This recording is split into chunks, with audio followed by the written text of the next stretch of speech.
Welcome back, Knuckleheads. I'm Lupine Fiasco. This is Daily Fab Gameplay, and today we're going to talk about changes to my Kayo list as a result of the Pro Tour Amsterdam 2 weekends ago.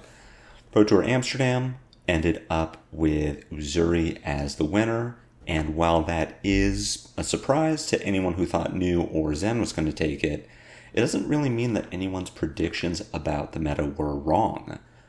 A lot of people were saying the top two decks are Ninja and Assassin, and as we saw, 7 out of 8 slots in the Pro Tour were Ninja or Assassin, and 6 out of the 8 slots, and 6 out of those 7 were Mistveil heroes. So everyone's predictions going into the Pro Tour were still right. Ninja, Assassin are the decks to beat. Zen is far and away the best aggro deck. The best way to combat him is with Disruption, and the only thing anyone got wrong was which Assassin was going to win. So with that in mind, I've made some changes to my KO list based on my own testing, based on what my teammates have told me about how the deck performed for them, and we're going to spend the next month and a half trying these changes out and seeing if we can really finalize a list before Rosetta releases, and hopefully things get shaken up. I'm not expecting Brute to get any particular support, especially not KO. We just got Savage Sash at the end of Heavy Hitters.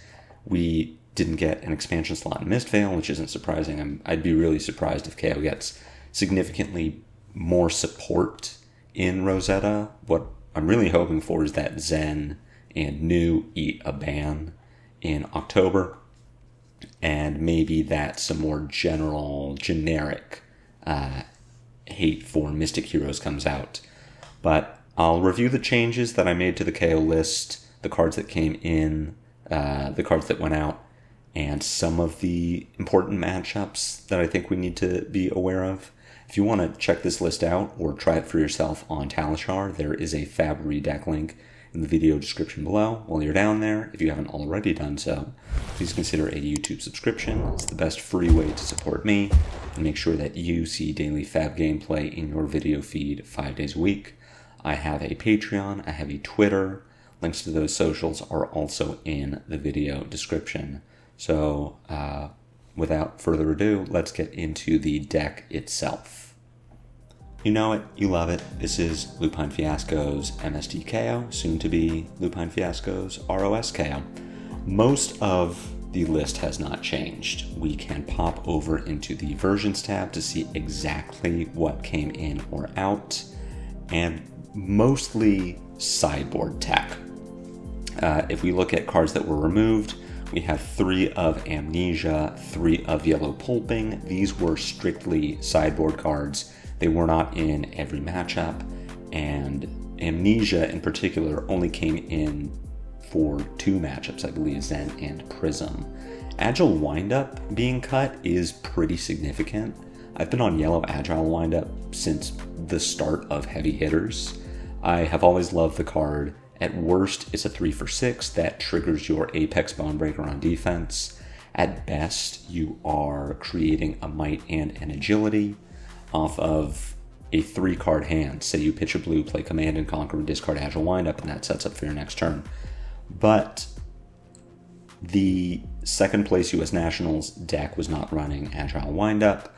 I've seen a list that got very far in Pro Tour Amsterdam that did not have Yellow Agile, and while I think the card is great, now is the time to experiment with certain cuts. So enough decks that performed very well and got very good results were not running Yellow Agile. I can think of cards that I would like to test in its place, so we're cutting Agile Windup. Finally, I'm cutting a copy of Riled Up, but as you can see above, I am replacing it with another blue, and I'll get into why specifically I'm replacing Riled Up with Pack Call. But don't look at this like I wasn't satisfied at 21 blues and wanted to go down to 20. I wanted to go up to 22 and just wanted to increase variety a bit. So if we look at the cards that are added to the list in place of these 10 that came out, we have Fiendal Spring Tunic returning to the deck, and we have new edition Beaten Trackers. and those go into specific matchups. I'll talk about those matchups. Fyendal Spring Tunic is coming in against Assassin. Beaten Trackers is coming in against Prism. We have a series of 2-ofs coming in. I'll talk about Pack Call first. These are basically always in the deck. I wanted to go up to 22 blues, increase the consistency of our 6-3-6 lines. That is Wild Ride or Pulping, followed by Mandible Claw, followed by another 2 for 6.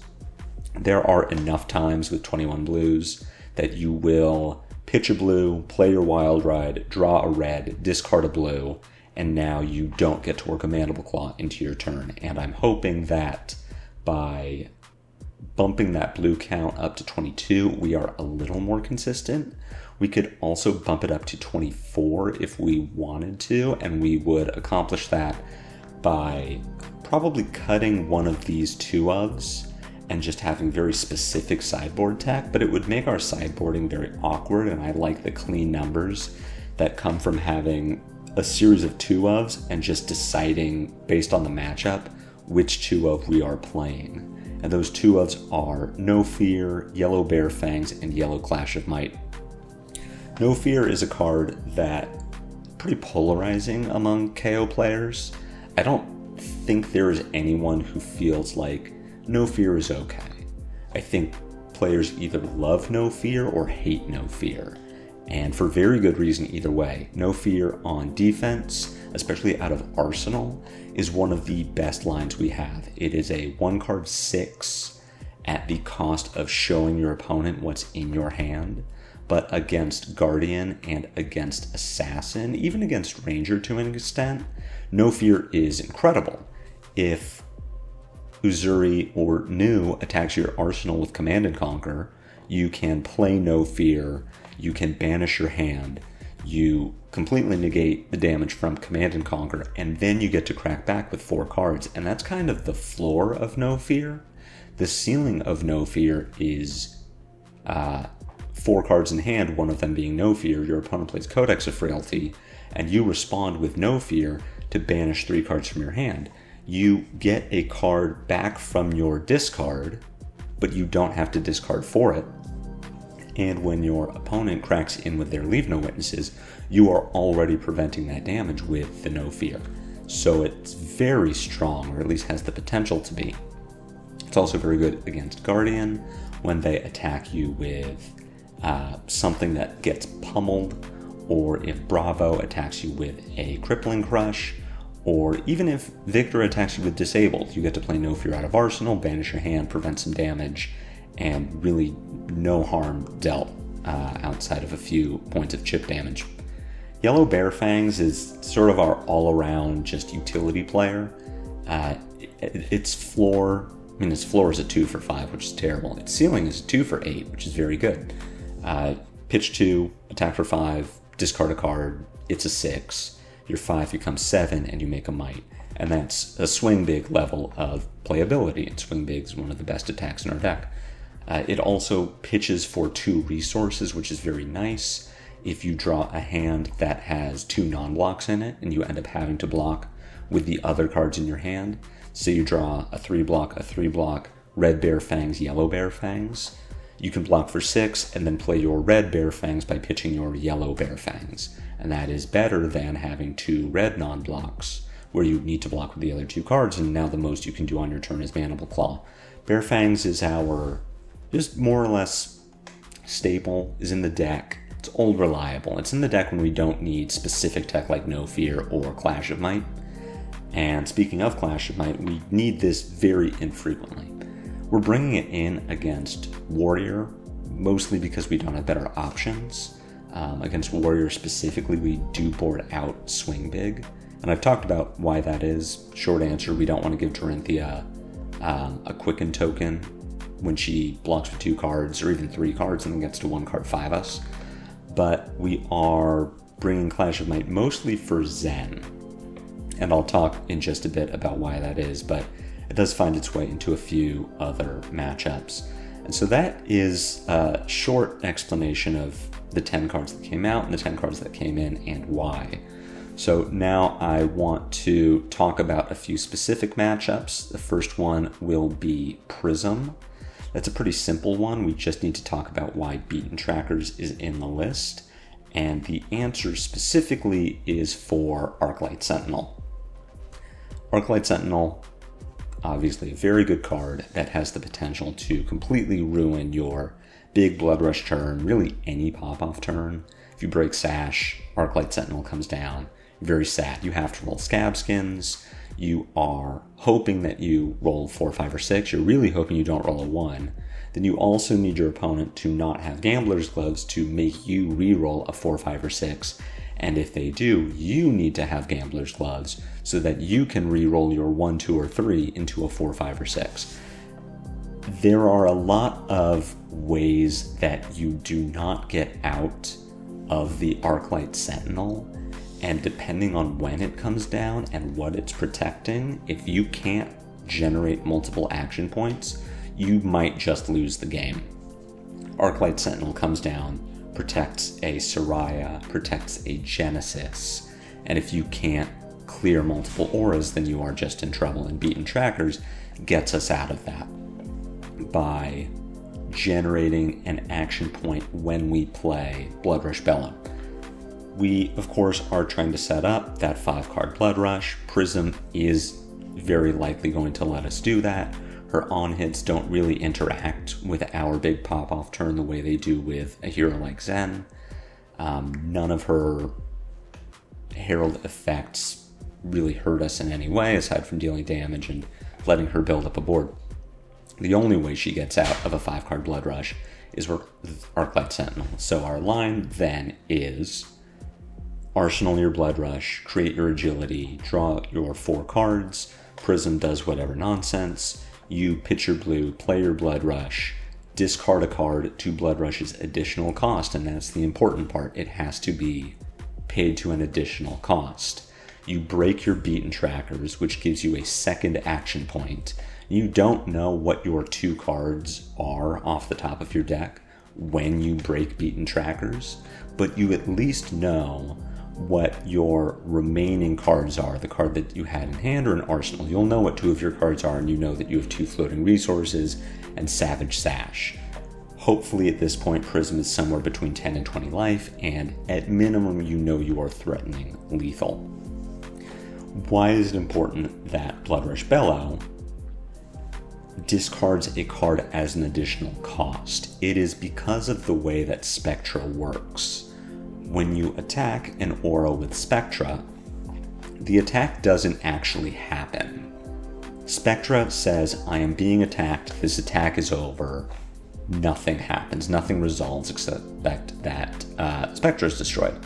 And so what that means is for a card like Wild Ride, and this applies to Pulping and Bare Fangs as well, is that your draw discard is an attack trigger. The attack actually needs to resolve and be happening for Beaten Trackers to see it, and Spectra doesn't let that happen. So if you were to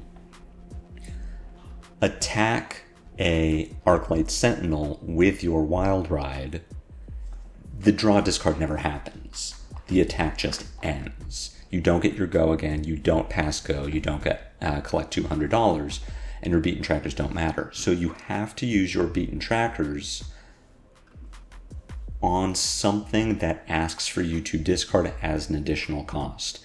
Blood Rush Bellow is not your only card in the deck that does that. Your Assault and Battery discards as an additional cost when you discard to Beat Chest.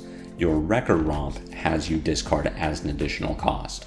So worst case scenario, you don't need a Blood Rush to break out of Arclight Sentinel, but obviously your 5-card Blood Rush Sash turn is your best time to use Beaten Trackers, and so you use your trackers, you break them regardless of whether your opponent has Arclight or not, when you know that you're going to hit them for 30, because it's very unlikely that Prism gets out of that with a hand, doesn't have tempo, or even just dies on the spot.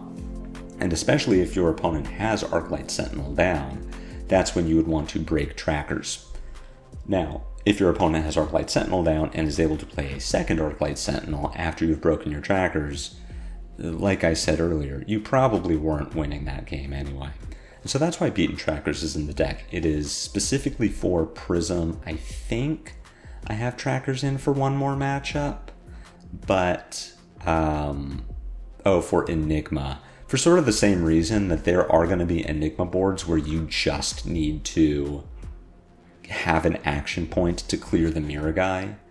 And Beaten Trackers is your get out of jail free card in that situation. Against Enigma, because she doesn't have Spectra, you have far more opportunities to cheat out action points with Bare Fangs, Pulping, Wild Ride.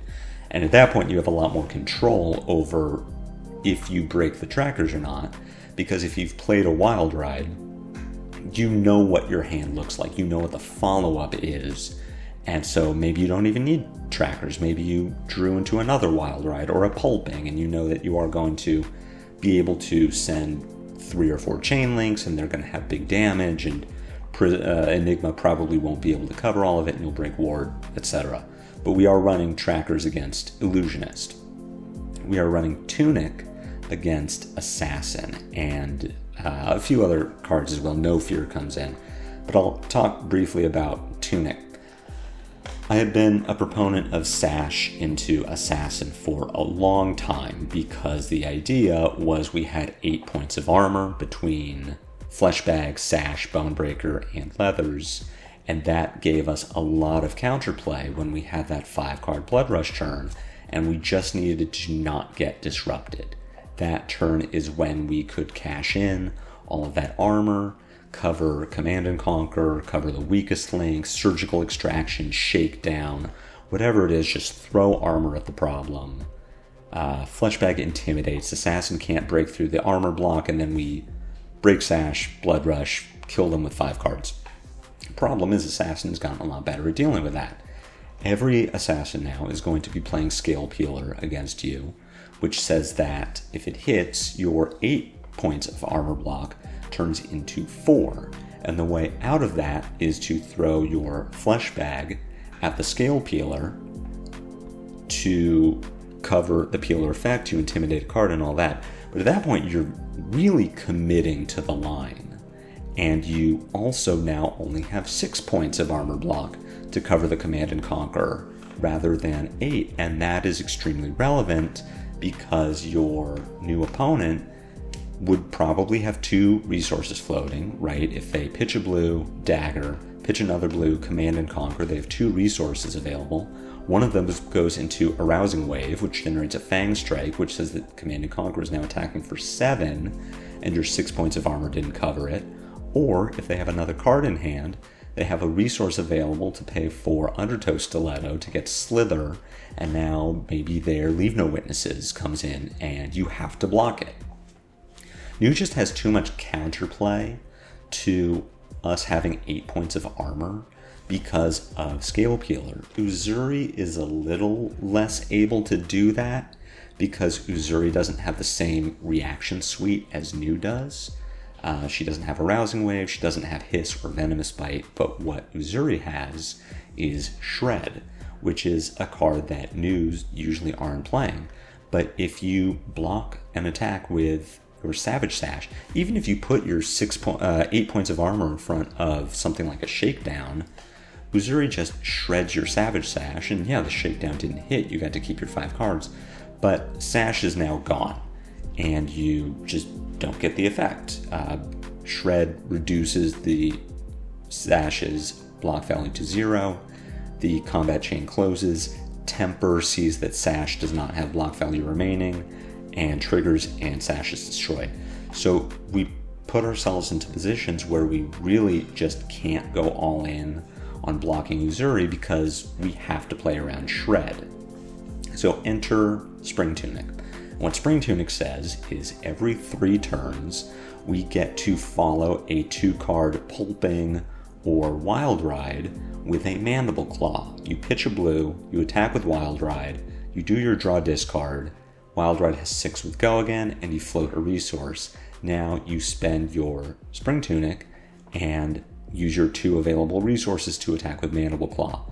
Or off of 3 cards, you pitch your blue, play your Wild Ride, draw discard, now you have a Command and Conquer in hand. you use your Tunic to pay the second resource to CNC, and that's a 3-card 12 with Disruption. The reason that is good compared to Sash, outside of what I said about the armor blocking not quite working the way we need it to, is that against Nu specifically, and Uzuri to a lesser extent, we want to play 2-card hands. That's how we win. We don't block Nu. We let Nu touch our cards. She probably leaves us with 2 or 3, and Tunic says we get to work in a claw or we get to work in a 2 for 6, where what Sash would give us is that one big turn. But if Nu is firing on all cylinders and she's drawing the way she needs to, we're not going to get that one big turn. We're never going to find it. Tunic says you don't need one big turn. You just need a series of smaller turns. And that is a lot more reasonable. We're doing that against Uzuri as well. Not really because Uzuri touches our cards as much. She has a harder time with it, but Shred is real. It can hurt you. Yellow and blue Shred both pitch to Dagger. They both do affect Savage Sash's temper in the same way.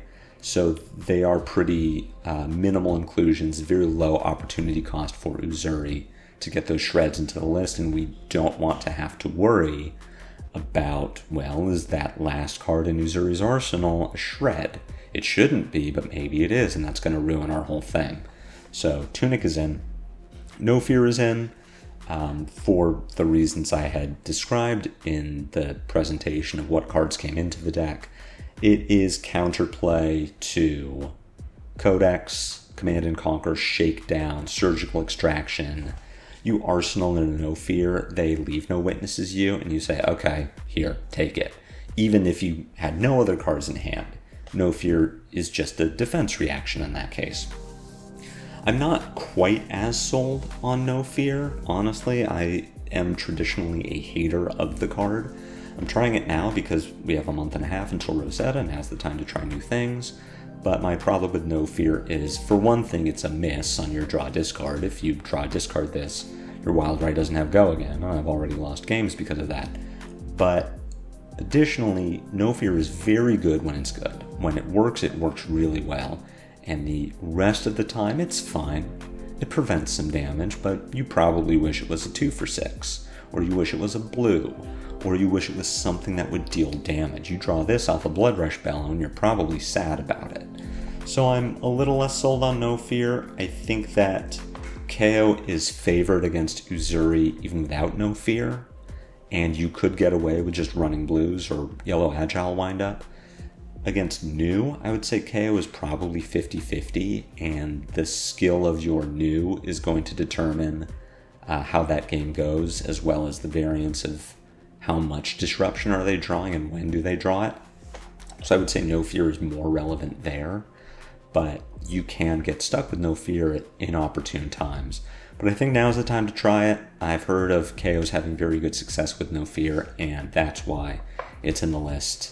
It is in for Guardian as well, specifically for Pummel, Crippling Crush, Disable, good defensively against something like Spinal Crush. You'll find ways to use your No Fears against Guardian. Finally, we'll talk about Zen, and that lets us talk about Yellow Clash of Might, specifically why we're on Yellow Clash of Might instead of Pulping or Amnesia. Because you would think Yellow Pulping lets us race Zen better, and you would think that Amnesia is just more disruption for Zen. Addressing Pulping, imagine racing Zen. No, you can't race Zen, because Zen has incredible pop-off turns with very little effort on Zen's part. Zen finds 2 Transcend instants and wins the game. Zen finds Ancestral Harmony, and it's a minimum of 3 and a maximum of 12. There's absolutely no way that you can race Zen unless you high roll and they low roll. And in that situation, it probably wasn't Yellow Pulping that got you the win. It was the fact that Zen was incredibly unlucky. And if we're talking about Amnesia, there is more of an argument to run Amnesia, but Amnesia has a few things going against it. And the first being that it is generic. If we are running our full disruptive suite against Zen, running 3 copies of Command and Conquer, 3 copies of Weakest Link, and 3 copies of Amnesia, and that makes 9 attacks that don't benefit from Blood Rush Bellow. And at a certain point in the game, disruption stops mattering as much as raw numbers do. We need to just kill Zen, because the longer the game goes, the more likely we are to miss a turn of disruption, and that might open the door for Zen to punch us for 40. So there is a critical mass of disruption that we can run, and even more so a critical mass of non-brute attacks. And I believe Amnesia tips the scale. I think Command and Conquer and Weakest Link are the 2 best disruptive effects in this meta, and that is what we need to be bringing into Zen. If you check my sideboard guide, or if you even look at the list here, you notice I am not playing Enlightened Strike into Zen because I value attacks that work with Blood Rush Bellow more than I value a turn extender. So why Yellow Clash of Might? It doesn't work with Bonebreaker. It feels really bad to just attack with a Yellow Clash of Might, so why are we running it? And the answer really is the text.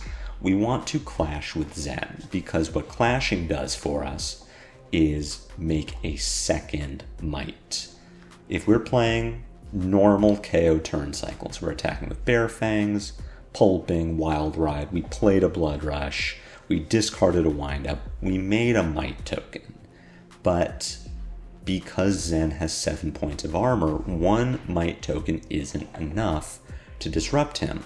We attack with Command and Conquer for 7, and Zen throws all of his armor in front of it, finds a Chi from his deck and a Tiger from his outside the game zone, his token pile, and then we just die because Zen has 7 cards in hand. What the second might does is make Command and Conquer hit for 8, and Weakest Link hits for 8, Send Packing hits for 8, and Zen can't cover that all with armor. He has to give us a card from hand. And of course, that still leaves Zen with 6 cards to kill us, and that's a lot of cards. It's a good number of cards to have. We have Fleshbag and we can bring it down to 5. But Zen is a ninja. Ninjas scale exponentially with the number of cards in their hand. So 6 card Zen is going to be weaker than 7 card Zen. When we Fleshbag, 5 card Zen is weaker than 6 card Zen. So Clash of Might, yellow, blocks 3, generates a might. We are very likely to win the clash. So it is effectively a 1 card 4. It slows Zen down a bit. It lets us push our disruption over the top of Zen's armor. It also can, at times, force Zen to give us extra cards from hand when he isn't intending to give us armor. Zen can't put 2/3 blocks and stride in front of a 7 power Command and Conquer. If he wants to use 2/3 blocks into armor, he has to use a real piece of armor like Shuko or Kasaya if he isn't looking for that pop-off turn. The might that you make from Clash of Might is going to push your disruption over the top of blocks, and you're going to hope that that's enough to slow Zen down. Ultimately, it probably won't be. Let's be real, this matchup is cursed.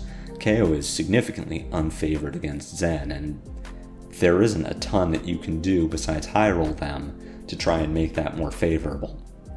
But this is, in my opinion, the best way that we can try to get points on Zen, is just make our disruption more likely to hit by making that second might token. There are a few other matchups where Clash comes in. We played against Warrior because we do just want to block cards. Sometimes we want to block attacks, sometimes Bare Fangs not being able to block is a liability. Against Dawnblade Dorinthia, we want cards that block, so we bring Clash of Might in as well, and there it being a 1 card 4 is relevant. But this really is Zen tech, and I believe in Clash of Might a lot more than I believe in Amnesia or Pulping. We brought Yellow Pulping in against other matchups as well to try to stop Zen. A ton of decks are running defense reactions, decks that you would not expect to be running defense reactions. I've played against Zens who's played Sink Below out of Arsenal, and if you throw out a Pulping thinking there's no way they're going to stop this, and they stop it, you probably just lost the game.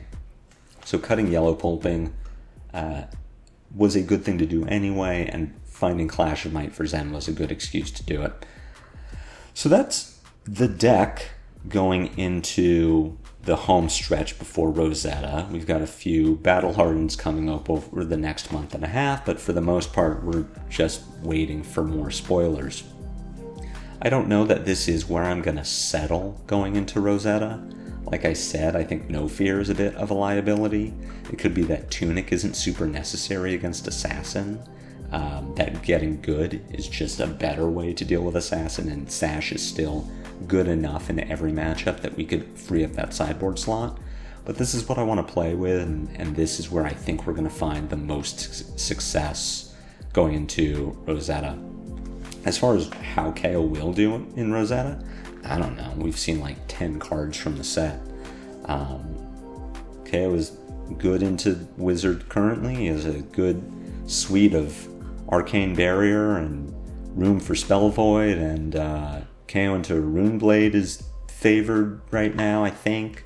But obviously a lot of it is going to change. We don't know. But as far as how to close out Mistveil, we are unfavored into Zen. I think we're about 50-50 into New, and you can skill gap that difference. I believe we're favored into Uzuri, and I think we have very strong matchups outside of those. So this list is on Fabory now. The matchup guides are all updated. Take it to Talishar. Let me know how your games go. Let me know how you're liking the new tech, if there's anything that stands out as an underperformer. If you've tried your own tech and found it to overperform and I'm not playing it here, let me know. But aside from that, happy hunting out there. Good luck with Kayo. Good luck in your games. I'll be back tomorrow with more Daily Fab gameplay, and until then, take care.